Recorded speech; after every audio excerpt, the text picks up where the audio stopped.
Bonjour à toutes et bonjour à tous. Nous sommes aujourd'hui dans un petit village de l'Aisne, à Brancourt-le-Grand, pour un nouvel épisode de Carrément Meuh. Carrément Meuh.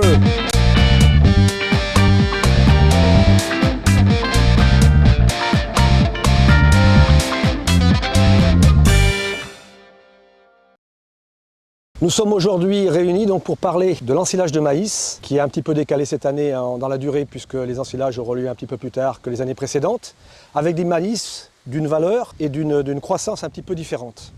Je suis aujourd'hui avec Xavier Daniel, qui va vous expliquer un petit peu les tenants et aboutissants de l'ensilage et les données de cette année. Bonjour à tous, Xavier Daniel, technico-commercial PA. Aujourd'hui, nous sommes sur une parcelle de maïs assez représentative de la région. Donc très grande, comme vous pouvez le voir sur la photo, donc à peu près 3,50 m de haut, qu'avec une végétation très importante. Historiquement, nous trouverons de l'énergie d'origine fibre plus importante que de l'énergie d'origine amidon. Donc 54% pour la fibre et 46% pour l'amidon. Cette année, cette proportion risque d'être un peu bousculée avec de la fibre qui est plus volumineuse que l'amidon. Cette année, avec la pluie importante et régulière, la plante a pu très bien se développer. Ce développement a été plus favorable pour la tige et les feuilles que pour l'épi. Nous pouvons faire le parallèle cette année sur les céréales à paille où le rendement n'a pas atteint les objectifs des années précédentes. Comme vu précédemment, le taux d'amidon par kilo de matière sèche risque certainement d'être plus faible que les années précédentes, comparé aux parois végétales qui seront plus importantes au kilo de matière sèche. Les parois végétales sont composées de 3 parties principales, l'hémicellulose, la cellulose vraie et la lignine.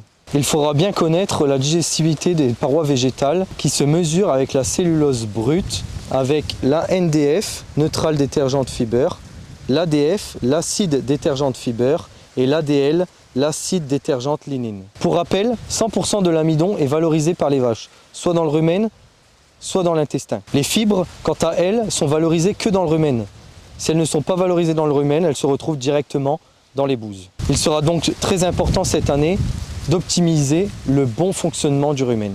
Il faudra faire le lien entre l'analyse chimique du maïs et de sa composition physique avec l'utilisation du Pain States. L'équipe Nutrica reste à votre disposition avec le Tami Pain States selon vos besoins. Un autre moyen de vérifier le bon fonctionnement du rumen, c'est d'analyser les bouses en utilisant la bousologie. Petite précision, pour bien déterminer la date d'ensilage, vous pouvez utiliser le tableau que vous voyez à l'écran avec un taux de matière sèche optimum de 32%. En finalité, l'ensilage de maïs doit être mis dans un silo bien hermétique d'un minimum de 3 semaines pour bien respecter les 3 étapes suivantes, donc la respiration, la fermentation et la stabilisation. Bien évidemment, l'utilisation de conservateurs va permettre de valoriser ce capital. Merci Xavier pour toutes ces explications. La prochaine étape d'un nouveau Carrément Meuh sera donc l'utilisation du maïs dans la ration, avec les analyses qui seront faites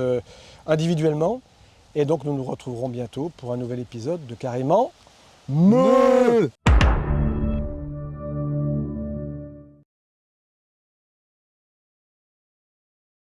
Je peux y aller? Attendez, attends. Meuh. Alors ça c'est bon. Aujourd'hui, nous sommes sur une parcelle assez représentative de la région. Donc comme vous pouvez le voir, très grande.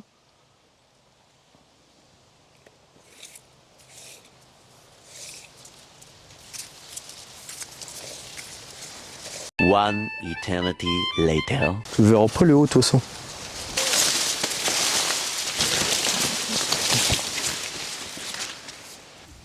Je sais pas, je me suis perdu. Et composé. Oh. Allez, pour la fibre. Du bras. Petite précision.